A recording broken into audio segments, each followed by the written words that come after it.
We're going to bring in today's guest. His name is Mike Commito, author and hockey historian, releasing a new book, Leafs 365, Daily Stories from the Ice. What's going on, Mike? How are you?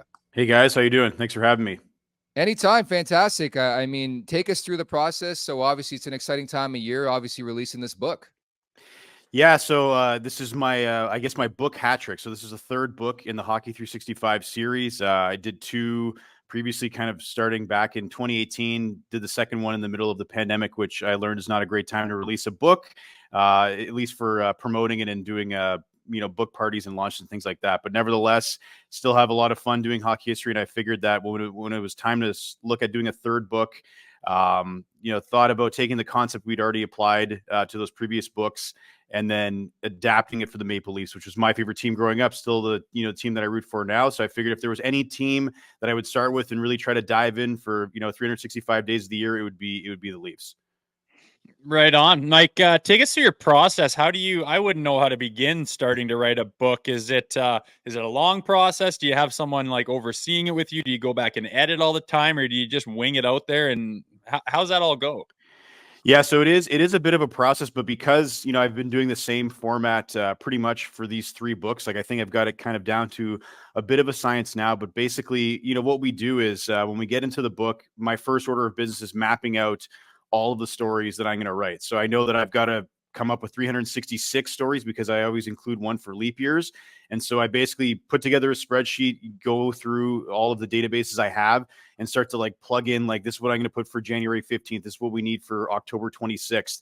And then once I fill the board, I'll put together a writing schedule where I'll honestly get Bristol board, old school, go to Dollarama, get like 6 sheets of Bristol board, do big calendars for the months that are coming up, and pretty much drop 366 pennies across those calendars until I figured out I need to do 2 stories every day for the next 5 months. And then that'll give me what I need to get this done. And then it goes to the publisher.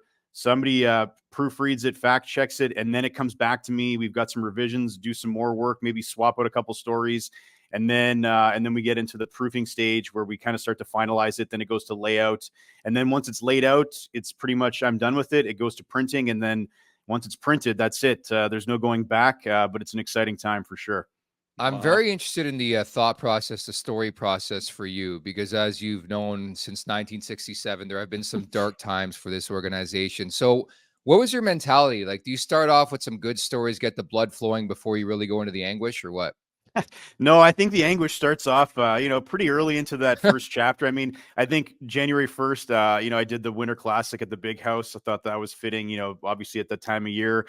What else are you going to pick for that day? But yeah, I think early into January, one of the things I've included in the book is like milestones that have happened against the Leafs, because I think, if you've been following the team for long enough, that that there's like 3 rules in life: death, taxes, and something happening against the Leafs. And so, I've got moments where, Guy Lafleur scores a milestone goal against Toronto. I've got, moments when like Gustav Nyquist gets the overtime penalty shot winner against the Leafs. I think the anniversary for that was just a few days ago.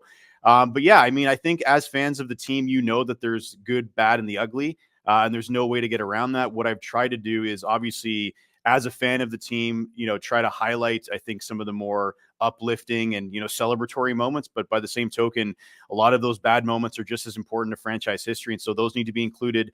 I try, obviously as the author, I can include moments that I feel are personally significant to me, but knowing that this is a book for a broader audience and for, Leaf fans of all stripes, I wanted to make sure that I had a broad appeal. So it's not just all the stories that Mike Commito thinks are fun or funny. There's a mix of that, but you got to appeal to the larger base. So I'm hoping that I pick stories that will resonate with the broad sector of the fans. Well, I went and checked out a teaser of it, Mike, and went through some of the samples and examples of what's in there, and obviously the 2013 meltdown there, and it made me laugh because it stands out to me. I was with the Maple Leafs, moved on, the lockout happened, then I ended up with Philly, signed a contract with them, so I was kind of all set, and I was at home in the springtime. We didn't get far in the playoffs, and I was having my firstborn son, and I'm in the hospital, and my wife's in labor for quite a bit, so I'm going back and forth to like the visiting area and whatnot, and that game was on, so I'm keeping tabs on it and running in and checking out how my wife's doing, keeping tabs on it, and I left for a little bit, and I came back, and this meltdown was happening, and I was just wide-eyed looking at the TV, thinking to myself, I cannot believe this is happening to them. And I remember Reimer's wife, for some reason, looking back at, at each other, and it just stays in my mind because it was a big moment for me myself. And I remember that was going on in the background. I'll never forget it. But obviously that was touched on as well. Yeah, I think that's kind of where I'm hoping, some of the stories will land, is that a lot of fans, especially when we're covering history that's more recent, but even fans of an older vintage, like you'll see that story and you'll remember, for example, like something that personally happened to you that day. Obviously, in your personal life, that was a momentous occasion. But I think in the story I shared in that book, like it was about me kind of going through that process. I'm going to email my uncle and tell him about how excited I am the Leafs are getting through the second round. I'm sure a lot of people were doing similar texts and phone calls to friends and family. So but I didn't send the email though. So at least I had the forethought to maybe let's save this as a draft because there's still a lot of time left. And ultimately that email never went to my uncle, but I think a lot of people can see themselves in a lot of these moments. Mike, a lot has happened. The infamous moment that sticks out for me because I was there at Scotiabank Arena. David Ayres, the legend, who's still getting gratuity checks, I think, from the Carolina Hurricanes. He makes appearances like every season with that team still. What do you recollect from that game? Like, I'm still bewildered, A, how that happened, B, how they actually lost to their Zamboni driver. Yeah, I mean, I had to include that one as well, obviously, just because, again, of all of the surreal moments in hockey history, that's probably up there. And of course, it happens to the Maple Leafs. And so I remember watching that game and just thinking, well, this is going to be great. Like he's going to come in and they're going to shell him and they're going to, exactly. pick up the couple points. And then of course, Carolina had other plans. They rallied around him somehow, after letting in those first couple of goals, he tightened up, the team tightened up around him, I think. So it's still just one of the more bizarre moments in hockey history. And of course, who better it to happen to than the Toronto Maple Leafs.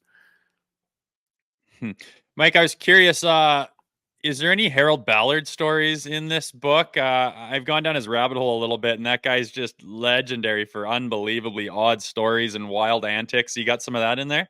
Oh yeah, Harold Ballard looms large in the book, and it's funny because right as I was finalizing the book, I think there was a documentary about Ballard that came out on CBC, and by that point the book had already been set, and I know that I included a few of those moments in there, but just these him just battling with his players and coaches is one that kind of that always happens, because he would never be afraid to kind of wage war in the newspapers and talk about his players and really try to push buttons. And there's one story I can recall that I included where he was talking about Daryl Sittler, and they obviously had a contentious relationship up until they traded him away to Philadelphia, and he made this comment about how Sittler, he acts like he needs a sucker every time that he's on the ice. And so his teammates felt differently about that. So the next time he went into the locker room, they had taped all these lollipops, against his dressing room because, they felt that obviously this is the team's best player, regardless of what Ballard says, that's their guy. And so I had that story. I had another story in there about when he died, unfortunately for his family, but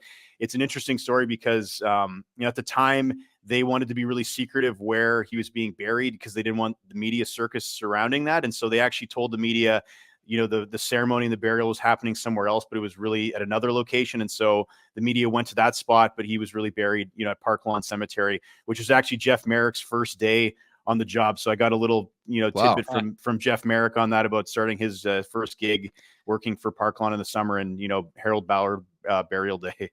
Yeah, it's funny some of the stories you hear. Like I used to work alongside Gord Stellick, who obviously has some stories from back in the day in that era, and it's been so tremendous to see the development of this organization. Even as somebody who grew up in the Pat Quinn era and seeing Ty Domi out there, and now you see Max Domi as a member of the Toronto Maple Leafs. Do you have a favorite Ty Domi story? There's a lot of them, obviously. Yeah, I mean, the one that is obviously, I think, a favorite of mine, and I think probably many Leaf fan is, when he gets into the scrap in the penalty box in Philadelphia.